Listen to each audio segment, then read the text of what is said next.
Fala investidor, tudo bem? Alguma vez você já pensou em comprar ações, negociar ações na bolsa de valores, mas vem aquela dúvida: como que eu começo? O que eu olho? Nossa, eu não entendo nada sobre isso. Eu sou Daniel Guedini e no vídeo de hoje eu vou trazer para você algumas técnicas que certamente irão te ajudar a escolher algumas ações. Então não tem muito certo ou errado, mas serão dicas que com certeza irão te auxiliar com isso. Então aproveite, até mesmo antes de eu começar o conteúdo, se inscreva no canal e dê um joinha se você gostar desse vídeo, tenho certeza que vai gostar.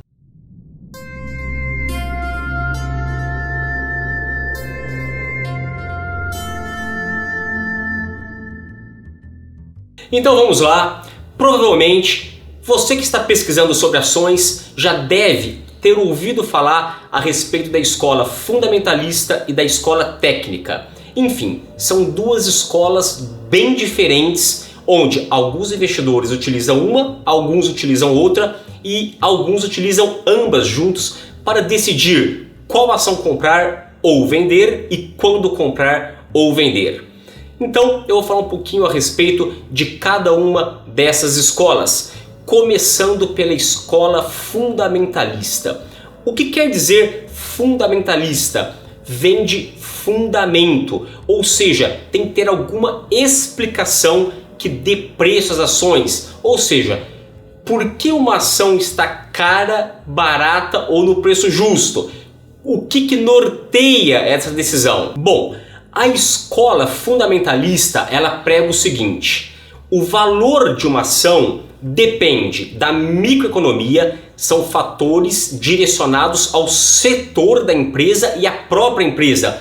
Por exemplo, endividamento, alavancagem financeira, o caixa da empresa, ou seja, ela tem dinheiro suficiente para pagar as dívidas de curto prazo ou qualquer obrigação, folha de pagamento, entre outros.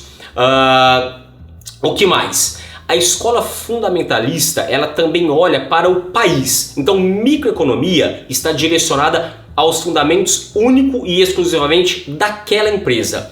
Quando a gente fala de macroeconomia, a macroeconomia ela estuda o ambiente na qual a empresa está situada, ou seja, a economia do país. Então, por exemplo, a empresa pode estar muito bem, mas a economia do país retraindo, ou tudo pode estar muito bem.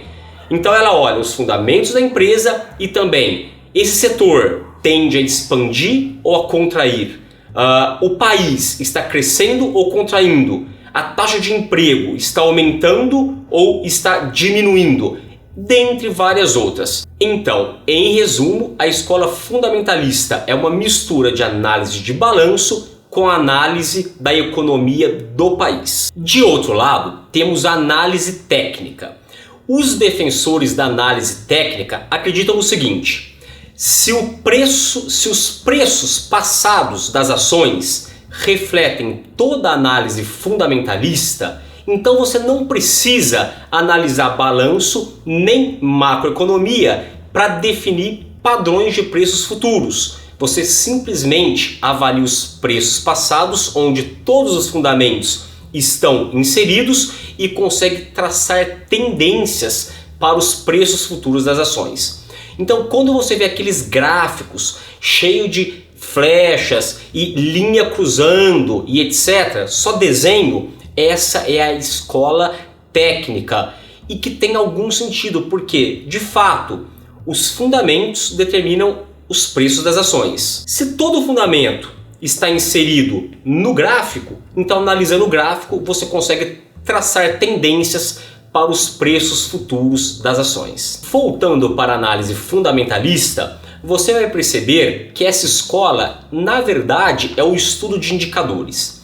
O que são indicadores? É quando você extrai alguns números do balanço da empresa e tenta medir, por exemplo, o nível de endividamento, quanto essa empresa distribui do lucro dela para os acionistas, em quantos anos de lucro da empresa você terá de volta o capital investido, dentre vários outros indicadores. Eu diria que o principal indicador fundamentalista é o índice chamado preço sobre o lucro, também conhecido por PL, P de preço, L de lucro. Bom, o que esse indicador mede? É o preço por ação dividido pelo lucro por ação. Então ele está te mostrando exatamente em quantos anos você recupera o capital investido através do lucro que a empresa gera. O segundo índice muito utilizado é o chamado preço pelo valor patrimonial. Então antes, deixa eu explicar o que é o valor patrimonial. Bom, o próprio nome sugere, né? Se você pegar todos os ativos da empresa, se você pegar marcas, patentes, enfim, quanto vale essa empresa? Quanto ela vale no balanço? Por exemplo, 1 milhão. Bom, se você pegar o número de ações, vamos supor 100 mil ações, e ela estiver cotada na bolsa R$10, 100 mil vezes 10, chega no mesmo 1 milhão. Então o índice preço pelo valor patrimonial é igual a 1. A empresa está valendo no mercado exatamente o que ela vale no balanço. Acontece que muitas vezes o valor de mercado ele é superior ao valor patrimonial. Por que isso acontece? Porque o preço da ação ela reflete não só o que a empresa vale no balanço, mas o fluxo de lucros futuros que o mercado estima que essa empresa vai gerar. Então muitas vezes o valor de mercado das empresas, que é o número de ações multiplicado pelo valor de cada ação, é superior ao valor patrimonial. Algumas vezes, normalmente nos momentos de crise ou até pânico, né, como foi o caso de 2008, você encontra empresas valendo na bolsa, né, no mercado, abaixo do valor patrimonial, o que não faz nenhum sentido. Então você vende a empresa e vai receber mais do que o mercado está pagando hoje. O que é comum é o mercado precificar fluxos de lucro futuro, então o valor de mercado ser superior ao valor patrimonial muitas vezes é muito comum. Um outro índice muito utilizado na avaliação de compra e venda de ações é o chamado dividendo, ou payout ratio, ou dividend yield, ou simplesmente distribuição de dividendo, que é o mais conhecido, né? O que acontece?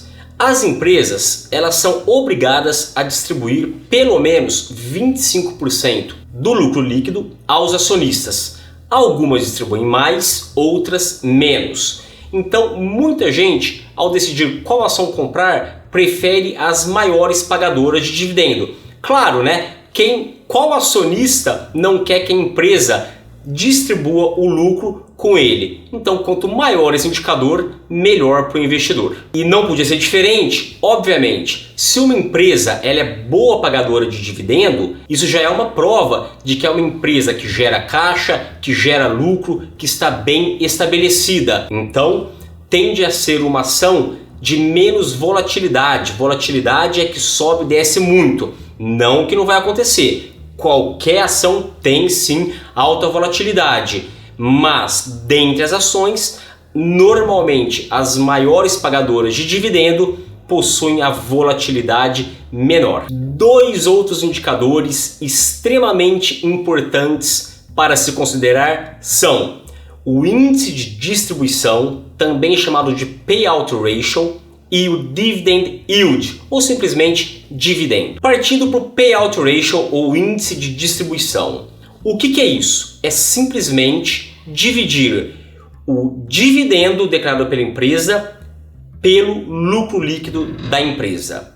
Via de regra, as empresas são obrigadas a distribuir pelo menos 25% do lucro líquido ao acionista, tá? Então, se uma empresa ela gera lucro de 1 milhão, ela tem que ter um payout ratio de 250 mil para os acionistas. Então, resumindo, para não confundir com o próximo, que é o dividend yield. O payout ratio, ou índice de distribuição, é quanto do lucro a empresa está pagando para o acionista. Agora, o que todo mundo fala é dividendo. Já o dividend yield, que é os dividendos que a maioria conhece, o que é isso? É a divisão do dividendo por ação pelo preço por ação. Por exemplo, Imagine uma ação de uma empresa X que custe R$10, uma ação R$10, e ela pague R$1 de dividendo por ano. Logo, o dividendo dessa ação é de 10%, o que é muito bom, né? Você recebe 10% de retorno ao ano. Só se a ação não valorizar nada, você já está ganhando 10% ao ano. Então é diferente. O índice de distribuição é a fração do lucro distribuído, enquanto o dividendo é quanto de retorno, né, você ganha por ação sobre o lucro da empresa. É bem diferente, apesar de parecer a mesma coisa. Então, muitos investidores optam por escolher empresas boas pagadoras de dividendo, porque mesmo que o valor dessas ações não valorize nada, somente o dividendo distribuído já é um investimento interessante, correto?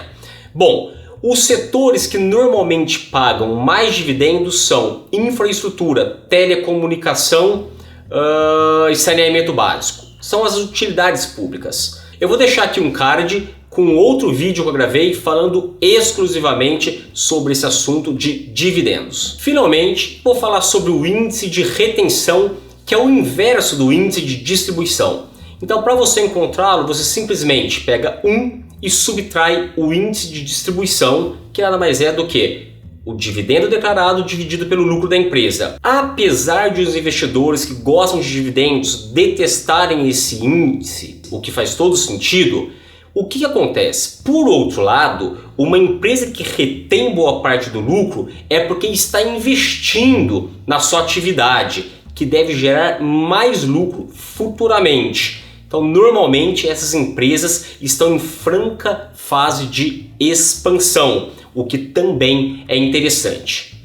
Bom, esses são os principais índices ou indicadores para você avaliar na hora de escolher qual ação comprar, vender ou simplesmente manter na carteira. Mas, claro, existem vários outros. Então, é muito ampla essa lista de indicadores e cada investidor gosta de dar mais atenção a determinados indicadores. Mas ficam aí os principais e eu tenho certeza que fazendo a lição de casa, só isso aí já vai te ajudar muito, te orientando na decisão de comprar, vender ou simplesmente manter uma ação na sua carteira de investimentos. Esses são os principais indicadores que eu utilizo nas minhas análises. E qual indicador você pode utilizar para eu saber que estou dando um conteúdo de boa qualidade?